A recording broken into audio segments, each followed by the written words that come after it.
Hello दोस्तों। उजाला online education में आपका स्वागत है। और आज जो हम टेस्ट सीरीज जो शेड्यूल टेस्ट हिसाब से चल रहे थे, जो आज हम बात करेंगे 1 जनवरी वाले पेपर की।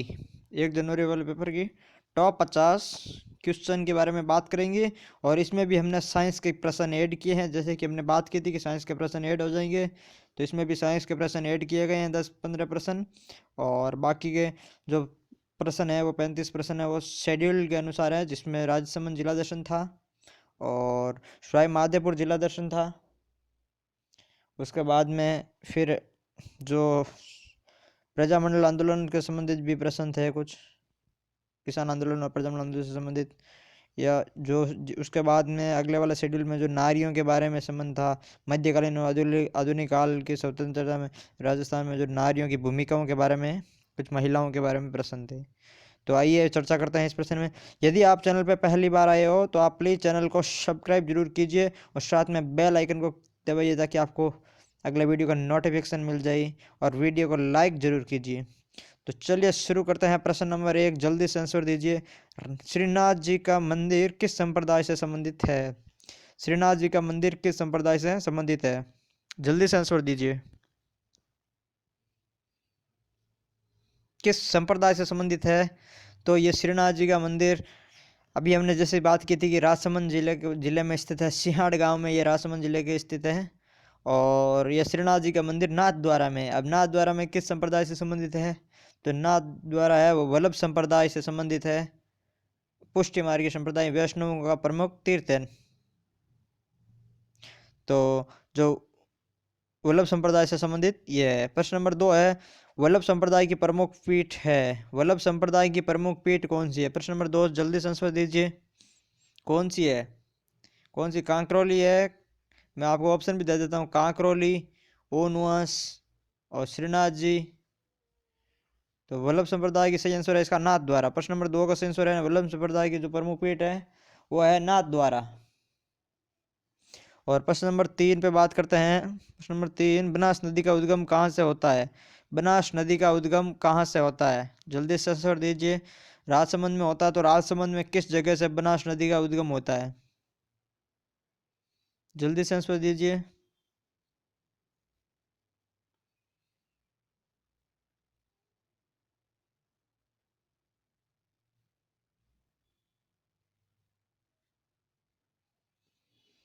बनास नदी का उद्गम किस, देखो ये है राजसमंद से उद्गम होता है। भाई इस जगह का नाम बताइए सीधा सीधा कहाँ से होता है।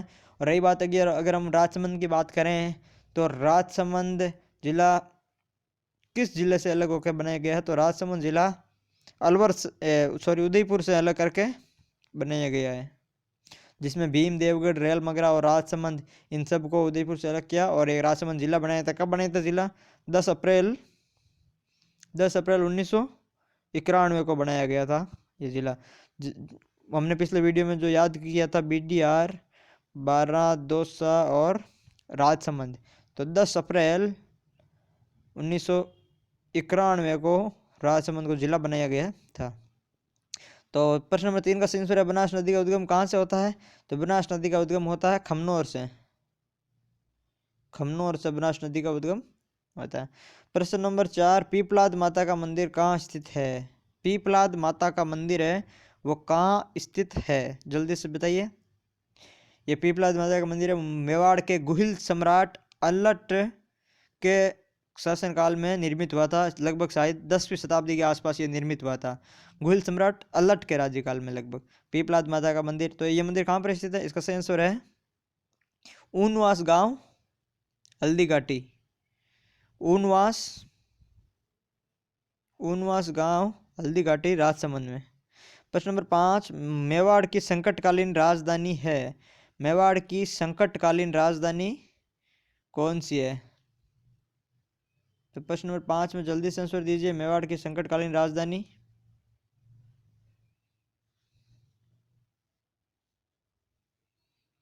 बाकी अगर बात करें राजसमंद में कुछ और एग्जाम में आने लायक बात है, तो ज़्यादा तो ऐसी कोई बात है नहीं एग्जाम में। ये जैसे श्रीनाथ जी मंदिर हो गया, नाथ कहाँ पर स्थित है? सियाड़ गांव में स्थित है। नाथ द्वारा संप्रदाय से संबंधित है। वल्लभ संप्रदाय के प्रमुख पीठ है नाथ द्वारा में। और श्रीनाथ जी जो है वो गांव श्रीनाथ द्वारा के नाम से भी इसीलिए प्रसिद्ध हुआ था। बाकी इसमें कोई ज़रूरी नहीं है कि इसमें यह है कि इसमें जो श्रीनाथ जी की जो मूर्ति है वो एक काले मार्बल की प्रतिमा है, जो लाई कहाँ गई थी तो मथुरा से लाई गई थी।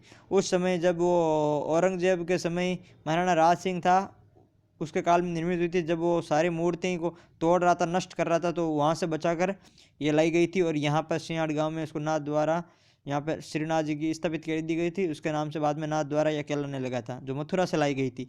यह है कि इसमें आने वाले ये चीज़ें बची है कि जो पिछवाइयाँ हैं वो कहाँ की प्रसिद्ध है, केरला की पत्तों की जो झांकी है वो कहाँ निकलती है, या पिछवाइयाँ है वो किस जगह की प्रसिद्ध है, तो वो नाथ द्वारा की प्रसिद्ध है, श्रीनाथ जी नाथ द्वारा। और वल्लभ संप्रदाय की प्रमुख पीठ है। और श्रीनाथ जी को सात ध्वजा का स्वामी भी कहते हैं। श्रीनाथ जी को सात ध्वजा का स्वामी भी कहते हैं। यह प्रश्न कभी कभी पूछ लिया जाता है। तो मेवाड़ की संकटकालीन राजधानी है वो है कुंभलगढ़।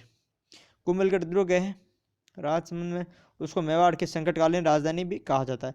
प्रश्न नंबर 6, कुंभलगढ़ दुर्ग किस पहाड़ी पर निर्मित है? कुंभलगढ़ दुर्ग है वो किस पहाड़ी पर निर्मित है? पहाड़ी का नाम बताना प्रश्न नंबर 6 में, तो जल्दी से बताइए। बाकी जो राजसमंद में इंपॉर्टेंट चीज़ है, एक है कांकरोली का जो द्वारकाधीश मंदिर है कांकरोली में, वो एक इंपॉर्टेंट चीज़ है। जो प्रश्न पूछा जाता है कि पुष्टि मार्गीय वल्लभ संप्रदाय का सुप्रसिद्ध द्वारकाधीश मंदिर है वो कहाँ पर स्थित है, तो वो कांकरोली स्थित है। तो ये भी किस संप्रदाय से संबंधित है? वल्लभ संप्रदाय से संबंधित है। इसकी भी मूर्ति वही औरंगजेब के समय लाए गए थे मथुरा से, जब औरंगजेब ने सारी मूर्तियाँ तोड़ी तो उस हिसाब से बचा के लेके आ गए थे। और ये मूर्तियाँ वल्लभ संप्रदाय की जो 7 पीठ हैं उन पीठ में से एक मानी जाती है कांकरोली वाली। बाकी पीपलाद माता का मंदिर भी हमने ऊपर बात ही की है, उनवास में स्थित है। और उसके बाद में जो गढ़बोर का 4 भुजानाथ मंदिर है वो भी जो है वो थोड़ा सा महत्वपूर्ण है। जो मेवाड़ के जो 4 प्रमुख स्थल है उसमें एक है वो केसरिया जी, एक कैलाशपुरी, एक नाथ द्वारा, और चौथा है गढ़बोर। ये मेवाड़ के 4 प्रसिद्ध स्थल है।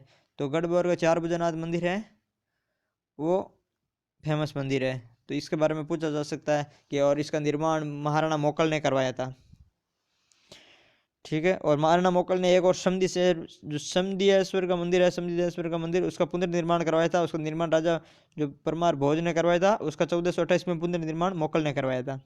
तो प्रश्न नंबर 6 आंसर है इसका महाराणा जो कुंभलगढ़ जो दुर्ग है किस पहाड़ी पर निर्मित है, तो वो निर्मित है जरगा पहाड़ी पर। इसका सही आंसर होगा जरगा पहाड़ी पर।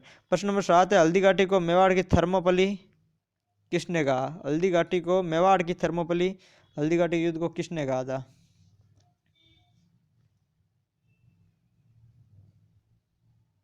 जल्दी से बताइए। बाकी राजसमंद में जो भी इंपॉर्टेंट बातें थी हमने डिस्कस किया। राजसमंद में आने वाले जितने भी प्रश्न थे राजसमंद जिले से लगभग हमने अच्छी सी बात कर ली थी उनमें। और उसके बाद में अभी हमने बात की थी कुंभलगढ़ दुर्ग की, तो यह एक महत्वपूर्ण प्रश्न है क्योंकि ये बहुत ही सामरिक महत्व का जो कुंभलगढ़ दुर्ग है वो आर्ट कल्चर में भी आता है और जिला दर्शन में ऐतिहासिक महत्व से भी महत्वपूर्ण है, और आर्ट कल्चर के बाद स्थापत्य कला के आधार पर भी महत्वपूर्ण है। तो ये वो एक इसका निर्माण किसके जो शिल्पी कौन था उसके समय, और उसका कार्यकाल क्या था, इसके अंदर कौन कौन सी जो महल है या कौन कौन से इसके बारे में किसने क्या कथन कहा है, इसको क्या कहते हैं, इसको जो ये कुंभलगढ़ दुर्ग है वो विश्व विरासत सूची में शामिल है यूनेस्को की, तो वो कब शामिल किया गया था, और मेवाड़ की संकटकालीन राजधानी कहते हैं, अभी हमने पर बात की थी। तो ये कुंभलगढ़ दुर्ग के बारे में बहुत सारे ऐसे प्रश्न बनते हैं, तो पूछा जा सकते हैं। तो अब बात करते हैं, इसके पहले इसका आंसर देख लेते हैं। हल्दी घाटी को मेवाड़ की थर्मोपली किसने कहा था? तो हल्दी घाटी को मेवाड़ की थर्मोपली कहा था कर्नल जेम्स टोड ने। हल्दी घाटी का युद्ध जब 21 जून 1576 को प्रताप और अकबर के बीच में हुआ था, तो अकबर इसमें वैसे सीधे रूप से तो ऐसे नहीं कह सकते कि मतलब अकबर की विजय हुई। इसमें इस युद्ध में अकबर तो विजय तो हुई थी, लेकिन कभी भी अकबर ने महाराणा प्रताप ने अकबर की अधीनता स्वीकार नहीं की थी। तो हल्दी घाटी को मेवाड़ की थर्मोपली कहा था कर्नल जेम्स टोड ने। इसको जो युद्ध स्थल को रक्त तलाई के नाम से जाना जाता है। तो ये भी पूछा जाता है कि किस युद्ध स्थल को रक्त तलाई के नाम से जाना जाता है, तो हल्दी घाटी को रक्त तलाई के नाम से भी जाना जाता है। कर्नल जेम्स टोड ने इसको मेवाड़ की थर्मोपली की थी और 21 जून 1576 को ये हुआ था। बाकी इस जो हल्दी घाटी के बारे में और कोई इतनी खास बात है नहीं। प्रश्न नंबर बात करते हैं आगे, फिर साथ में डिस्कस करते चलेंगे। प्रश्न नंबर है मेवाड़ का मैराथन। मेवाड़ का मैराथन किसे कहते हैं? तो मेवाड़ का मैराथन किसे कहते हैं, जल्दी से आंसर बताइए। उसके बारे में बात करेंगे।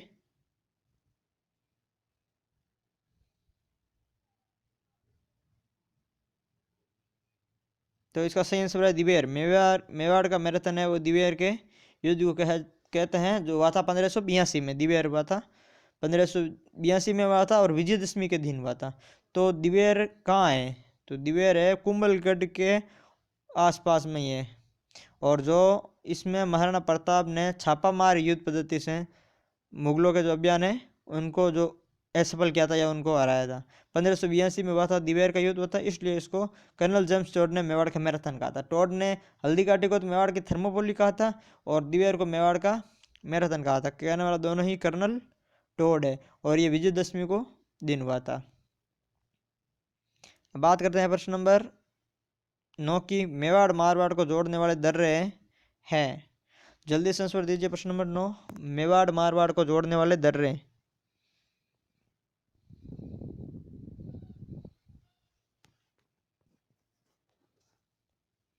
तो ये दर्रे राजसमंद वाले दर्रों की बात करनी है, क्योंकि राजसमंद जिला दर्शन था तो उसमें बात आता है गोरम घाट व कामली घाट। गोरम घाट व कामली घाट है वो इसके दर्रे हैं। ऐसे तो और भी बहुत दर्रे हैं, लेकिन अगर हमने भी बात की थी हमारे शेड्यूल में जो राजसमंद जिला दर्शन था, तो ये प्रश्न राजसमंद जिला दर्शन से संबंधित थे। प्रश्न नंबर 10 है खस क्या है? प्रश्न नंबर 10 है खस क्या है? जल्दी से आंसर दीजिए। थोड़ा हम फास्ट चलेंगे। अभी डिटेल डिस्कशन लगभग इस राजसमंद पे हमने कर ली है।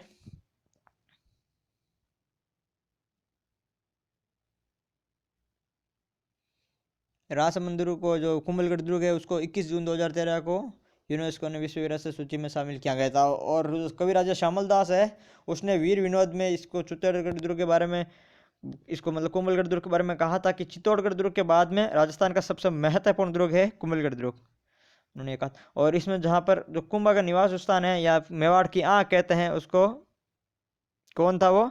कटारगढ़ दुर्ग कहते हैं उसको, कटारगढ़ दुर्ग था। और इसका जो शिल्पी था वो मंडन था। बस ये 3-4 बात याद रखनी है, और तो कोई ऐसे इसमें कोई इंपॉर्टेंट बात है नहीं। और फिर हल्दी घाटी बारे में हमने बात कर लिया था। फिर हमने दिवेर जो मेवाड़ का मैराथन है उसके बारे में बात हमने कर लिया था। इसके बाद में हम दर्रों के बारे में हमने बात कर लिया था। और तो अब खस क्या है? तो खस एक प्रकार की सुगंधित घास है। तो खस सुगंधित घास है और इसमें जो बनता है वो इत्र बनता है इससे। अब अभी जो राजसमंद के बारे में जो भी चीज़ें, ये खस कहाँ पाई जाती है? सवाई माधोपुर, टोंक और भरतपुर, 3 जगह पाई जाती है खस। और ये सुगंधित घास है। अभी अगर बनास के जो राजसमंद के बारे में अगर सभी बात करें हम, तो जो घिलुंड है वो कौन सी जो सभ्यता है, वो ताम्रयुगीन सभ्यता है और वो बनास नदी के किनारे स्थित है। इसके बाद में इसके जो इस ज़िले में कोई संबंधित एक है चीज़ अगर हम बात करें, तो वो है मोलाला गांव। इम्पोर्टेंट है क्योंकि मोलाला गांव है वो टेरिकोटा के लिए प्रसिद्ध है। बाकी इस जो है राजसमंद जिले की जो भी इतनी चीज़ें हैं सारी इंपॉर्टेंट हमने बात कर ली थी। इसमें खमनोर का चैती गुलाब और कुंभलगढ़ का सीताफल, नाथद्वारा के तारकसी जेवर और मौलाला की टेराकोटा की मूर्तियां हैं, वो महत्वपूर्ण है।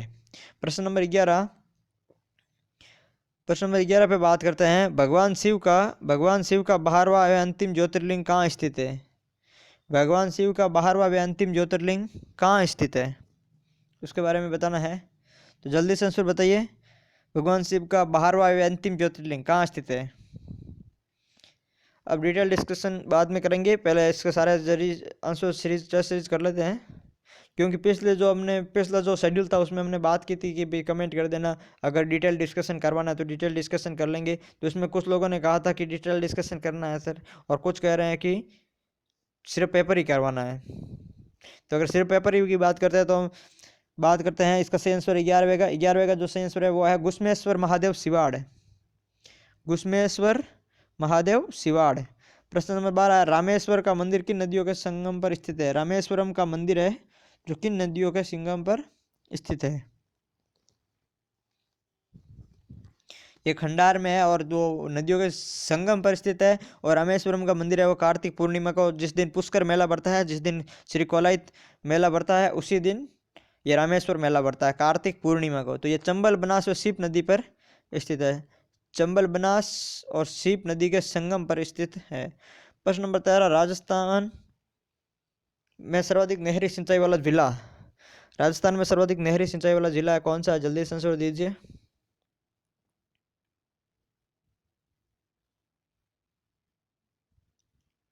अभी आप इसमें आज कमेंट करके बताइए कि किस किस को डिटेल डिस्कशन करवाना चाहता है। तो हम जैसे ये अपना अगला जो शेड्यूल होगा उसमें आप डिटेल डिस्कशन करेंगे, अगर चाहते हैं तो, नहीं तो सिर्फ पेपर ही सॉल्व करेंगे। तो प्रश्न नंबर 13 का आंसर है गंगानगर है।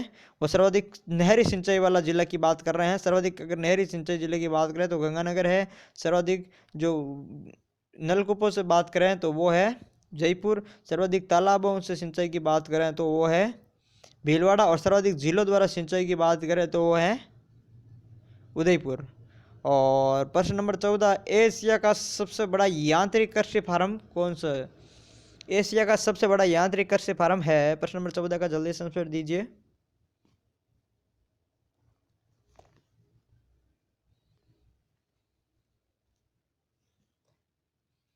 तो एशिया का यांत्रिक कृषि फार्म है वो है सूरतगढ़।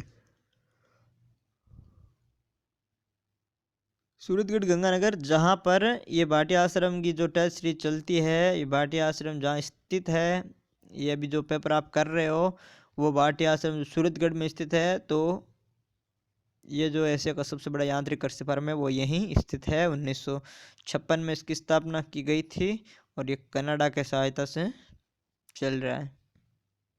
और प्रश्न नंबर 15, गंग नहर में राजस्थान का प्रवेश किस स्थान से होता है? गंग नहर राजस्थान की जो सबसे पहली नहर 1927 ईस्वी में बनी थी। राजस्थान में प्रवेश किस स्थान से होता है इसमें? तो गंग नहर में राजस्थान में प्रवेश किस स्थान में होता है, इसके बारे में बताना है। प्रश्न नंबर 15 जल्दी से बताइए। तो इसका स्थान है खक्कन गांव।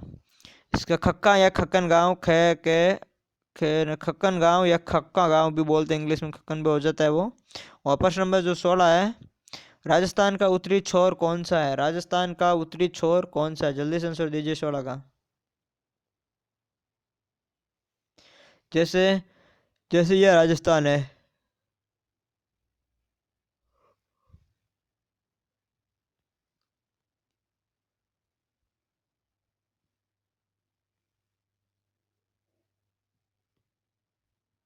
सही नहीं है राजस्थान।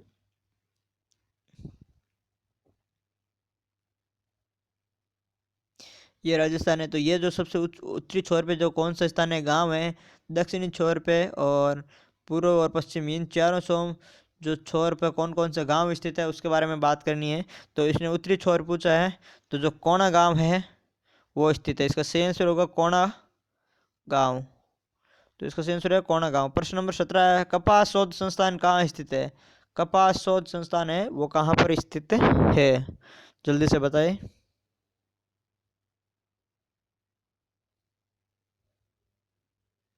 तो कपास शोध संस्थान है वो श्री गंगानगर में स्थित है। सही आंसर होगा श्री गंगानगर। प्रश्न नंबर 18, चेतक की जो समाधि है वह कहाँ स्थित है? प्रश्न नंबर 18 है, वह चेतक की समाधि है वह कहाँ पर स्थित है? जल्दी से बताइए चेतक की समाधि के बारे में।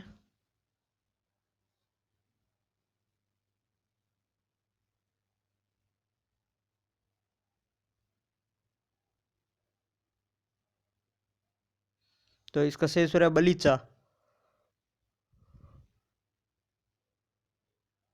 बलीचा गांव में स्थित है। प्रश्न नंबर 19 है, गिलुंड किस सभ्यता के अवशेष मिले थे? गिलुंड में किस सभ्यता के अवशेष मिले थे? अभी हमने बात की थी बनास नदी के किनारे है गिलुंड सभ्यता। तो इसका जल्दी से आंसर बताइए। अभी हमने बात ही की थी किस सभ्यता के अवशेष मिले हैं। तो प्रश्न नंबर 19 का सही आंसर है ताम्रयुगीन सभ्यता। ताम्रयुगीन सभ्यता में इसके अवशेष मिले हैं। प्रश्न नंबर 20, विश्व की सबसे बड़ी प्रशस्ति कौन सी है, किस भाषा में और कहाँ अंकित है? विश्व की सबसे बड़ी कौन जो प्रशस्ति है वो कौन सी है और किस भाषा में है? तो जल्दी से आंसर बताइए। विश्व की सबसे बड़ी प्रशस्ति कौन सी है पहले तो, उसके बाद में किस भाषा में है और कहाँ पर स्थित है?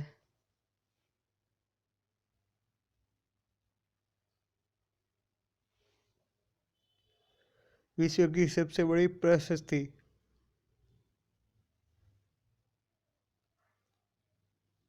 तो इसका सही आंसर है सबसे बड़ी प्रशस्ति वो राज प्रशस्ति है। राज प्रशस्ति है वो विश्व की सबसे बड़ी प्रशस्ति है और ये संस्कृत भाषा में स्थित है और राजसमंद में संस्कृत भाषा में राजसमंद में स्थित है। ठीक है, प्रश्न नंबर 21 है। और किसने अपने पुत्र चंदन का बलिदान देकर महाराणा उदय सिंह को बचाया था? महाराणा उदय सिंह द्वितीय को बचाया था अपने पुत्र चंदन का बलिदान देकर। तो ये वो कौन थे? ये बहुत इजी प्रश्न है। पन्नादाई इसका आंसर होगा, पन्नादाई, जिसने अपने पुत्र चंदन का बलिदान देकर महाराणा उदय सिंह को बचाया था। प्रश्न नंबर 22 है। महाराणा प्रताप की माता कौन है? महाराणा प्रताप की माता कौन थी? 22वें का जो आंसर होगा महाराणा प्रताप की माता। जल्दी से आंसर बताइए उस माता का नाम।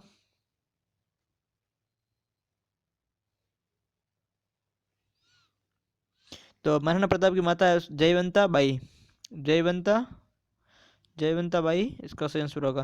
प्रश्न नंबर 23। कवि मेघराज मुकुल की कविता सेनानी किस रानी पर लिखी गई है? तो कवि मेघराज मुकुल ने जो कविता लिखी थी सेनानी वो किस रानी के संदर्भ में कहा गया है?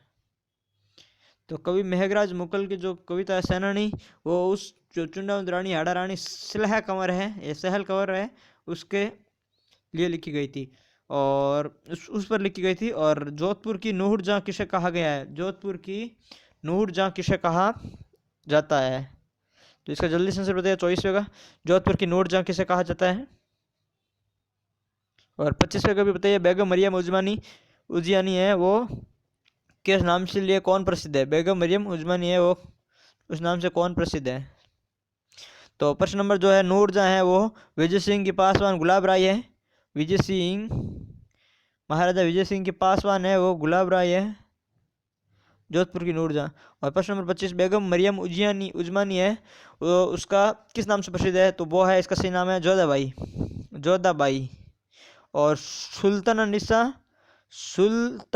सुल्तानिसा के नाम से जानी जाती है। और प्रश्न नंबर 27 भी बताइए। तेहरताली के नृत्य किस जन्मस्थली है? तेहरताली नृत्य की जन्मस्थली कौन सी है या कहाँ पर है? ये आया हुआ प्रश्न है, कल भी हमने डिस्कस किया था, पिछले वाले अपने शेड्यूल में ये प्रश्न था। तो प्रश्न नंबर 26 का है सुल्तानिसा के नाम से जानी जाती है। तो इसका सही आंसर होगा मानीबाई या मानाबाई। मानबाई है, इसको सुल्तानिसा के नाम से इसको जानते हैं। प्रश्न नंबर 23 तेहरताली नृत्य की जन्मस्थली है। तेहरताली नृत्य की जन्मस्थली कौन सी है? जल्दी से आंसर बताइए। और यदि आप इस चैनल पर पहली बार आए हो तो प्लीज़ चैनल को सब्सक्राइब जरूर कीजिए और बेल आइकन को साथ ही क्लिक कीजिए ताकि आपको वह नोटिफिकेशन मिल जाए। और तेहरताली नृत्य की जन्मस्थली वो पादरला गांव है, पाली का पादरला गांव है, वहाँ पर तेहरताली नृत्य की जन्मस्थली है। तो प्रश्न नंबर 28 का भी आंसर बताइए साथ में। राजस्थान की प्रथम व एकमात्र ध्रुपद गायिका कौन सी है? राजस्थान की प्रथम व एकमात्र ध्रुपद गायिका और राजस्थान के राजा, ये सारे प्रश्न बताइए। इसमें नारियों से संबंधित है। मध्यकालीन एवं आधुनिक काल में राजस्थान में नारियों की भूमिकाओं से संबंधित प्रश्न लिए गए हैं। तो राजस्थान की प्रथम व एकमात्र ध्रुपद गायिका कौन थी? राजस्थान की प्रथम व एकमात्र ध्रुपद गायिका। जल्दी से आंसर बताइए। प्रश्न नंबर 28। तो सही आंसर है मधु भट्ट तेलंग है वो एकमात्र ध्रुपद गायिका है। प्रश्न नंबर 29 राजस्थान की राधा किसे कहते हैं? राजस्थान की राधा किसे कहते हैं? तो इसका सही आंसर आप जल्दी से बताइए। और प्रश्न नंबर 30 है उर्मिला नागर का संबंध किस खेल क्षेत्र से है? अर्थात किस क्षेत्र से है, खेल से नहीं, सॉरी, उर्मिला नागर का संबंध किस क्षेत्र से है? तो प्रश्न नंबर जो राजस्थान की ध्रुपद गायिका मधु भट्ट तेलंग राजस्थान की राधा है उसका सेंसर होगा मीरा। इसका सेंसर होगा मीरा। प्रश्न नंबर 30 उर्मिला नागर का संबंध कथक शैली से है, कथक क्षेत्र से है। प्रश्न नंबर 21 कृष्णा पूनिया का संबंध किस खेल से है? कृष्णा पूनिया का संबंध किस खेल से है? प्रश्न नंबर 31 31वां प्रश्न है। तो जल्दी से बताइए प्रश्न नंबर कृष्णा पूनिया। तो कृष्णा पूनिया है एक महिला एथलीट है और डिस्कस थ्रो की है, तो इसको महिला एथलीट भी कह सकते हैं। प्रश्न नंबर 32 स्क्वैश की सनसनी किसे कहा जाता है? प्रश्न नंबर 32 पर जल्दी से आंसर बताइए। और प्रश्न नंबर 33 पर राजस्थान की प्रथम महिला सांसद कौन थी? 32 और 33 दोनों का आंसर बताइए जल्दी से। तो स्क्वैश की सनसनी थी वो थी सुरभि मिश्रा। स्क्वैश की सनसनी थी वो सुरभि मिश्रा, इसका सही आंसर होगा। प्रश्न नंबर 33 है राजस्थान की प्रथम महिला सांसद कौन थी? तो इसके साथ ही महिला विधायक और महिला लोकसभा सांसद के बारे में भी बताइए। प्रश्न नंबर 33 राजस्थान की प्रथम महिला सांसद कौन थी? तो इसका सही आंसर है शारदा भार्गव है, राज्यसभा सांसद थी। तो शारदा भार्गव है वो प्रथम महिला सांसद थी और राज्यसभा सांसद थी। और जो यशोदा थी, यशोदा वो सर्वप्रथम विधायक थी। और जो लोकसभा सांसद थी वो गायत्री देवी थी। तो शारदा भार्गव है वो राज्यसभा सांसद थी और जो गायत्री है वो लोकसभा सांसद थी और जो यशोदा है वो विधायक थी। और प्रश्न नंबर 34, रमन मैग्सेसे पुरस्कार प्राप्त करने वाली राजस्थान की प्रथम महिला, रमन मैग्सेसे पुरस्कार प्राप्त करने वाली राजस्थान की प्रथम महिला कौन थी? 34वां जल्दी से आंसर बताइए। तो रमन मैग्सेसे प्राप्त करने वाली राजस्थान की महिला है वो है अरुणा रॉय, जिसने सूचना आयोग के लिए आंदोलन चलाया था अजमेर से। 6 अप्रैल 1995 को अजमेर से चलाया था। तो इसका सही आंसर होगा अरुणा राय मैग्सेसे से प्राप्त है रमन मैग्सेसे पुरस्कार। प्रश्न नंबर 35, 1997 में वीर बाला कालीबाई किस घटना में शहीद हुई थी? तो 35वें का सही आंसर क्या होगा? जल्दी से बताइए, इजी प्रश्न है, सभी को आता है 35वां। तो इसका सही आंसर होगा रास्तापाल। रास्तापाल में कालीबाई की घटना हुई थी। और प्रश्न नंबर 36, पद्म भूषण व पद्म श्री से सम्मानित होने वाली राजस्थान की महिला, पद्म भूषण व पद्म श्री से सम्मानित होने वाली राजस्थान की महिला कौन सी है? तो पद्म भूषण एवं पद्म श्री से सम्मानित होने वाली राजस्थान की प्रथम महिला, प्रश्न नंबर 36, जल्दी से आंसर दीजिए। तो इसका सही आंसर होगा हीरालाल शास्त्री की जो पत्नी है वो है रतन शास्त्री। तो प्रश्न नंबर 37 है, 37 का जल्दी से बताइए, राजस्थान की उड़न परी किसे कहा जाता है? राजस्थान की जो उड़न परी है वो किसे कहा जाता है? राजस्थान की जो जल परी है वो रीमा दत्त को कहा जाता है।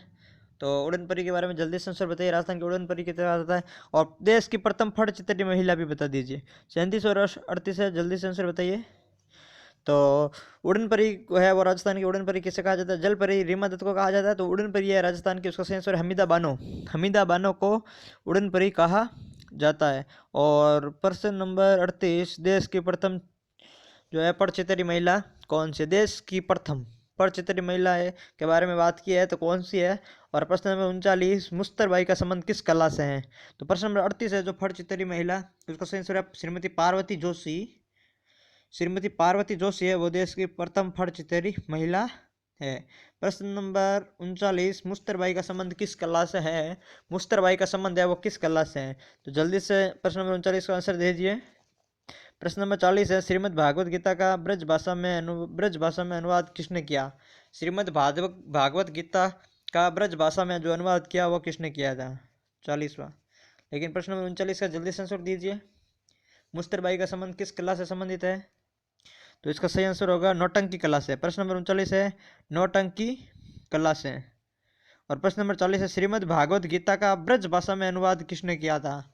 श्रीमद् भागवत गीता ने ब्रज भाषा का अनुवाद, ब्रज भाषा में अनुवाद किसने किया? तो प्रश्न नंबर 40 है, इसका सही आंसर है ब्रज कुंवरी ब्रजदासी, ब्रज कुंवरी ब्रजदासी, ब्रज कुंवरी ब्रजदासी इसका सही आंसर होगा। प्रश्न नंबर 41, सर्वप्रथम मानव परिसंचरण का अध्ययन किया गया है, इसमें विकल्प है, अर्थात साइंस के प्रश्न है 10 प्रश्न और उस सभी में ऑप्शन दे रखे हैं। तो सर्वप्रथम मानव परिसंचरण का अध्ययन किसने किया? प्रश्न नंबर 41 का ऑप्शन है Karl Landsteiner, Leeuwenhoek, William Harvey, Landsteiner and Wiener. ये एक तो है ये लैंड स्किनर, एक ल्यूएन हॉक, एक विलियम हॉर्वे, एक ये 4 ऑप्शन दे रखे हैं। बताना है मानव परिसंचरण तंत्र का अध्ययन, तो इसका सही आंसर होगा सी विलियम हॉर्वे। प्रश्न नंबर 42, सैनिक कोशिका किसे कहते हैं? सैनिक कोशिका किसे कहते हैं? RBC, WBC, plasma and platelets, इन चारों में से सैनिक कोशिका किसे कहते हैं? तो इसका सही आंसर होगा प्लेटलेट्स, डी सैनिक कोशिका प्लेटलेट इसका सही आंसर होगा। प्रश्न नंबर 43, कौन सी प्रतिरक्षा माँ के दूध में पाई जाती है? आईजीए, आईजीडी, आईजीजी और आईजीएम, माँ के दूध में कौन सा प्रतिरक्षी पाया जाता है? तो माँ के दूध में पाए जाने वाला प्रतिरक्षी है आईजीए, इसका सही आंसर होगा आईजीए। प्रश्न नंबर 44, निम्नलिखित में से निम्नलिखित में से एंजाइम नहीं है, विकल्प है ट्रिप्सिन, इंसुलिन व रेनिन व पैप्सिन। ट्रिप्सिन, इंसुलिन, रेनिन व पैप्सिन है, वो निम्न कौन सा एंजाइम नहीं, इन चारों में से एंजाइम कौन सा नहीं है? तो इसका सही आंसर है इंसुलिन है, वो एंजाइम नहीं है, बाकी सब एंजाइम है। प्रश्न नंबर 45, पीतरस को कौन सा एंजाइम पाया जाता है? तो लाइपेज, लेटॉक्स, पेप्सिन और उपरोक्त में से कोई नहीं।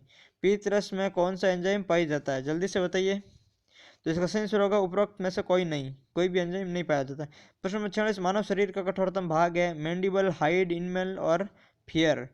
मानव शरीर का कठोरतम भाग है, तो इसका सही आंसर होगा इनमेल, जो सी है इनमेल, वो मानव शरीर का कठोरतम भाग है। प्रश्न नंबर 47, श्वसन एक अभिक्रिया है?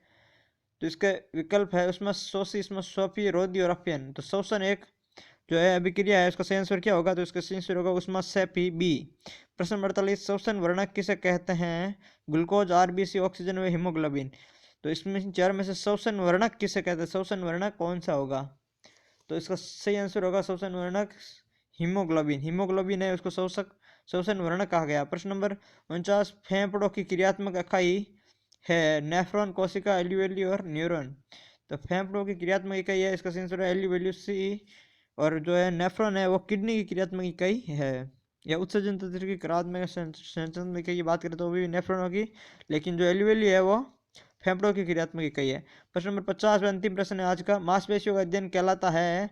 माइकोलॉजी, मायोलॉजी, फाइकोलॉजी और एंजियोलॉजी। मांसपेशियों का अध्ययन कहलाता है मायोलॉजी है, वो मांसपेशियों का अध्ययन कहलाता है। यदि आप इस चैनल पर पहली बार आए हो तो प्लीज़ आप चैनल को सब्सक्राइब कीजिए और नीचे कमेंट जरूर कीजिए कि इसमें डिटेल डिस्कशन करवाएं या नहीं करवाएं। और धन्यवाद दोस्तों, मिलते हैं अगले कल या परसों में, जो भी नेक्स्ट शेड्यूल होगा उसके बारे में। और अगर आप अभी तक आपने टेलीग्राम चैनल ज्वाइन नहीं किया गया है तो आप टेलीग्राम चैनल ज्वाइन कीजिए, @उजाला क्लासेज या उजाला ऑनलाइन एजुकेशन के नाम से जो टेलीग्राम चैनल है वो आप ज्वाइन कर लीजिए। उसमें जो पुराने जितने भी टेस्ट हुए उनकी लिंक और PDF भी मिल जाएगी। बाकी ऐसे प्ले लिस्ट बना रखी है सारों की, पटवारी जो अलग भी टेस्ट सीरीज हुई है सभी उसकी प्ले लिस्ट में आप देख सकते हैं। और जो भी कोई शेड्यूल जारी करने की बात कर रहे हैं तो वैसे तो मैं शेड्यूल जारी करता ही हूँ, लेकिन जब बात करेंगे हम नए पैटर्न से, 7 जनवरी से नए पैटर्न पे बात करेंगे तो उस समय हम शेड्यूल भी जारी आपको करेंगे।